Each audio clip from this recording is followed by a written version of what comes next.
161 years ago, one of the most popular boot companies in the entire world, Frye, was born, but it's the one brand we've never covered. It's a huge brand, and so we're gonna cut this thing in half, run it through our test, really figure out if Frye still makes high quality boots 161 years later, because in 1863, John A. Frye opened his first Frye shop on Elm Street in Marlborough, Massachusetts. And by 1888, they made their very first pair of boots by the Frye company with precision stitching, quality leather, and allegedly this boot was a testimony to the Frye's unparalleled craftsmanship, and even today it's still housed in the Marlborough Historical Society, as that boot was the beginning of a storied commitment to design and expertise and quality, not just for Frye, but for the entire area. Because through the 1880s and the 1890s, Marlborough manufactured more shoes than any other city in the US. And during that time, through the 1890s, Frye really started to grow and became a really popular brand, so much so that Frye was one of the largest and most successful footwear companies in the entire country. And by 1923, Frye also adopted the Goodyear-Welt method of boot construction, and Frye adopting the Goodyear-Welt process was so successful that by 1930, 2/3 of Frye's output consisted of Goodyear-welted products. And then by 1936, 3/4 of their products were Goodyear-welted. And just like a lot of the other US boot companies at the time, during World War II, they got huge military contracts to make boots for the storming of Normandy, Okinawa, even down to General Patton had a pair of Frye boots in World War II. But in 1944, for the first time, the Frye brand left the Frye company because John Frye, grandson of the original John Frye, retired, and they sold the company to Don Ireland. And after a couple more military contracts in the 1960s, Frye made another big splash by making custom boots for a lot of the popular celebrities at the time, like Jackie Kennedy, Bing Crosby, Jerry Lewis, Barbra Streisand, Bette Midler, and Margaret Waltz Frazier. Lauren and Hardy, I don't know who most of these people are. Lisa Minnelli, I know who Liza Minnelli is. Carole King, Gene Autry, and even President Richard Nixon. That's a wild one. But after that success and a couple of those military contracts, Don Ireland had his fill of the Frye company. In 1977, he sold Frye to Alberto Culver Company. But just under a decade later, in 1985, they sold the company to Stanley L. Kravitz. Then just 2 years later, in 1987, a subsidiary of Reebok, the Rockport Company, acquired Frye from Kravitz. But Kravitz feeling a little bit of pain after the selling of it. In 1998, Kravitz bought back the label and then sold it to Gimler Corp. But once again in 2010, it was sold again to Li and Fung. And in 2017, 51% of the company was bought by the Authentic Brands Group. You might remember that name because I don't have the Sperry's. Sperry's is made by the same company. And if you remember from the Sperry video, they maintained the quality pretty well. It was fairly true to the original Sperry boat shoe style, a true moccasin, but that's what makes me curious and hopeful about the Frye, because they maintain that style of the Sperry. So hopefully they do the same thing with the Frye boots. But after that acquisition by Li Fung from 2011 to 2015, Frye opened tons of stores all over the place. Soho, New York, Newbury Street in Boston, Wisconsin Avenue in Washington, D.C., and Chicago. But after that big gamble, by 2020, with COVID in full swing, Frye permanently shut down all their retail stores. But unfortunately, all the closures were not enough to save the Frye name, because in July of 2021, Global Brands Group filed for Chapter 11 bankruptcy, which eventually led to the remaining ownership being given back to Authentic Brand Groups to own 100% of the Frye name. So now in 2024, 3 years after that acquisition, have they maintained the Frye name? Is it still the same boot it used to be? Have they completely ruined the boot in order to try to save the Frye name by increasing margins? How good is this boot? That's what we're gonna figure out, because they've been acquired more than like most of the brands we talk about, but people still love these. People say they're the best boots in the entire world. People are always hounding us to cut them in half. We just have missed it somehow. So now, let's figure out what this shoe's all about. This is my absolute favorite kind of jacket, and it's basically the heritage boot of the jacket world, versus this is the kind of jacket I absolutely hate, because it's like the cheap synthetic mass-produced junk in the boot world. These modern coats, they have these ripstop nylon, they're super loud and obnoxious, and they say they're ripstop, they just immediately rip anytime you snag them on anything, versus this is sailcloth. It's a type of canvas that's been used for hundreds of years for literal sails, and this sailcloth is significantly more durable than this cheap nylon stuff. But to me, the coolest thing and the biggest difference between these two is the waterproofing, because the biggest complaint I have with synthetic waterproof anything in the boot world, with the jacket world, is it takes one little rip and your whole thing is no longer waterproof. This is Skylar's jacket, and I think these are just creases in the fabric over time, and it's no longer waterproof, and you can't really repair it. You can put some tape over it and stuff, but it doesn't really repair. Versus how they do it on the trucker jacket is they take that sailcloth and impregnate it with a ton of wax. So these two jackets do the exact same thing in vastly different ways, and being from the boot world, you can clearly understand why this is my kind of jacket. It has all that heritage value without any of that cheap synthetic junk. This is my dream jacket. So if you want one of these, check them out at huckberry.com. It's made by Flint & Tinder right here in the United States, where this one is made in Vietnam. So get yourself a wax trucker jacket below, and thanks again to Huckberry for sponsoring this video. So what is this boot? Well, the brand is Frye. The style is the Hudson Workboot lug. They weigh 1 pound, 15 ounces. They retail for, honestly, pretty steep, $368, and they're made in Mexico. And to put that in perspective, around that price is what you get Red Wing for, and those are made in the United States. And the way that they position this product is a rugged lace-up work boot with classic apron toe stitching on a premium full grain leather and suede leather uppers. The pattern features a classic Goodyear welted construction on a rugged rubber lugged outsole for premium traction in any terrain or weather condition. Full-length leather wrapped insole provides all-day comfort and finished with leather lacing. If you do want a pair of these, check them out via links in my description. And there's a couple words in there that are a little bit concerning, so let's start looking at the leather. So is this actually a full grain leather? It's about as close as we've seen. Most of the time people say it's full grain, it's not even close, but it doesn't look like it's a buffed finish or it's been sanded down. It does look like it's a full grain leather. It's pretty thin at 1.7 millimeters thick. You know, it's more closer to your sneaker thicknesses, but it is lined, and a lot of times you see a thinner outer leather when it's lined with leather as well. It performed okay on the puncture test, 94 pounds. You know, it's a pretty nice looking leather. You can see on this boot there's some loose grain from some bad selecting of the cutter. And see how like it's all bunching up, and it's almost like the cheap leather where that paint surface separates.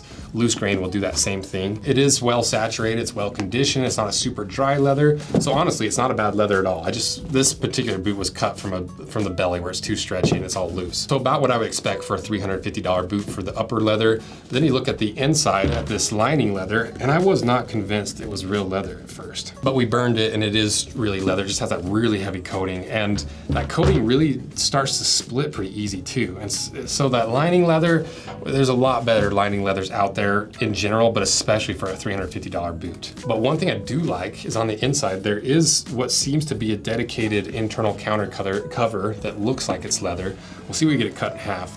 So it's got some of the elements of what you want in the upper of a $350 boot, but keep in mind it's made in Mexico, where a lot of the other brands that you see in this price point not made in the United States, like Grant Stones, like Thursdays, are way cheaper. And then if we look deeper inside and pull this insole out, you can see just a pretty standard leather topped insole. It's perforated for a little breathability. And this insole, you know, it's just an average insole, nothing horrible, nothing amazing. But where things really start to get concerning for Frye is once that's pulled out, you look down inside of there, and for $350, you've got a really cheap fiberboard. It's not the compressed cardboard, it's not the higher quality pink Texon fiberboard. It's that really cheap stuff you see in really affordable boots. It's made to look like Texon, but it's a lot looser. It's a lot closer to what you see in like the Rock Roosters and the like Amazon shoes, like from Amazon.com. Just from that alone, I'm already like, oof. For $350, that's concerning. But I do see a stitch line in there. I don't know what the stitch line is. Maybe there's some value there that I'm missing. Because if we look at the actual construction and how this is made, the welt is a real leather welt. It is that kind of storm welt that sneaks up the side. I like the look of it. And if I pull it away, I can see stitching going to the inside. So it is a true Goodyear welted boot. So it might just be that they use a really, really cheap insole, because it looks like even the midsole is a full grain piece of leather. The heel stack looks like it's real leather. The outsole seems like it's a decent, solid, like V100 style outsole. You know, what's interesting about this is you can see that this outsole was sanded down around these lugs. So I don't know if they did the dye wrong, but you can see the sanding marks, or maybe they have to sand it down for each individual size. But I just thought that was kind of interesting, and a little detail that isn't necessarily a terrible thing, but it is a little bit alarming when you see you have to kind of jerry-rig things together, even down to the outsole. But I do like this kind of outsole, because Truman does this really well, where they kind of hide and recess the lugs, so it doesn't look quite as aggressive and quite as like loggery, while still maintaining a lot of that grip. Comes in on the lugs at 75, on the flat 80. So it's right up there with that V100 style. So, you know, maybe besides the insole, maybe the rest of it's pretty good. Even the puncture test took 100 pounds to puncture through, and I'm assuming that's because there's a leather layers still in there. And so right now, to me, the jury's still out on this one. I'm not sure one way or the other. So let's cut them in half and really see, is Frye dead? Is it just a walking corpse? Is it a ghost of its former past? Let's find out and cut them in half.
Okay, we got it cut in half. It's time to figure out, is Frye dead? So let's see what's inside.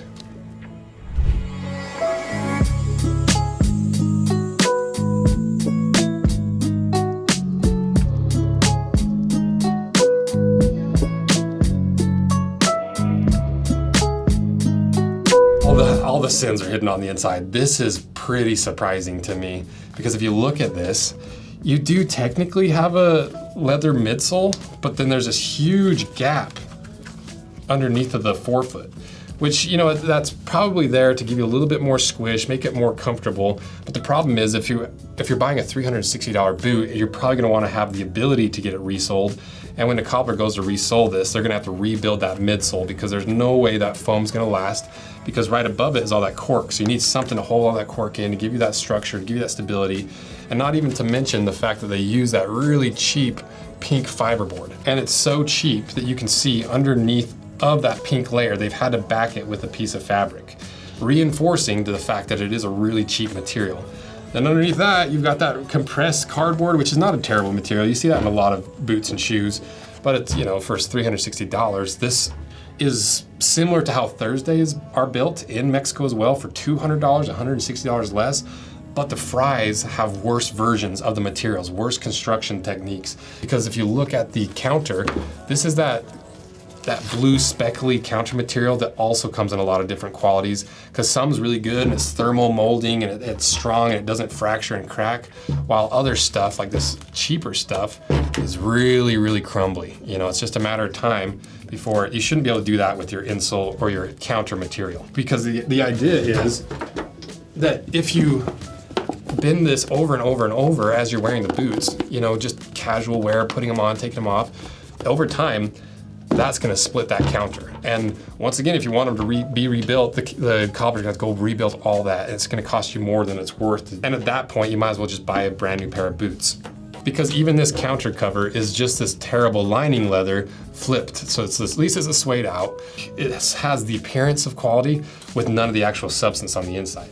But it does have a shank. How strong is a shank? Is it just one of these cheap, bendable steel shanks, or is it actually spring steel? That shank bends fairly easily. At least it has a shank. You know, that's not a terrible, terrible one, but if you're gonna have a shank in there, you might as well make it strong enough that it doesn't bend and cause a malfunction of the boot. But just from bending that, look at how it's already split that fiberboard. So that's why there's different materials that look so similar, but they act completely different, especially underwear. And then even looking up at the toe here, you can see they sanded through the lining leather. You can see that really terrible speckly blue material that's used in the counter. In the toe counter, they sanded all the way down to it. And even down to the outsole. If you look at this outsole, see how crumbly and flaky that cross section is? It's because they use a really cheap rubber that probably has some junk filler material in it. And not even to mention the fact that this lug even outsole, every time you see them, they're solid lugs because you're using them so that you can wear through the lugs and have grip for an extended period of time. where these have huge voids in the forefoot. Voids in the heel are expected, it's pretty common to see that, but this was pretty surprising. But is it at least a true Goodyear welt? It is. Fortunately, the least it's Goodyear welted. So is this representative of the Frye history, 161 years of innovating and growing and then like 10 acquisitions? No, it's not even close. This is a pretty terrible boot for the price. You know, this is, to me, if I were to compare it to the most closest boot that we've reviewed that's also made in Mexico, like Thursday, this is a worse boot than Thursday, and it's $160 less than the Thursday Captain. So it's almost twice the price with inferior materials. Everything across the board is better in a pair of Thursdays or some of these other boots in this price range, and they charge $360 for this. And so for a brand that's been around 161 years to cannibalize and honestly, it feels a little bit like exploiting their following to sell them terrible products and they don't know any different. That's pretty shady to me. And I don't see any way that anyone could justify this boot being even 250 bucks. So then how much do I think this boot should cost? Probably like 150 to 175. Frye should be embarrassed of your products, unfortunately. It's a cool brand, a cool history, but they've unfortunately sacrificed everything that they are and were to the profit gods. So let me know what you guys think. Is there a different boot out there? Is this a rare exception? What has your experience been in Frye's? Have they failed on you? And let me know what other products you want us to cut in half. So thank you guys for all your support. Check out our handmade leather goods we make right here in the shop, our collaborations that help fund this channel. And just thank you guys for all your help in helping us show you what you're actually buying, because it's fun to expose some of these brands, and it's good for you guys that you don't just waste your money. You don't waste 360 bucks on a $150 boot. So thank you guys. See ya. And Margaret, Tim, Lee Fung,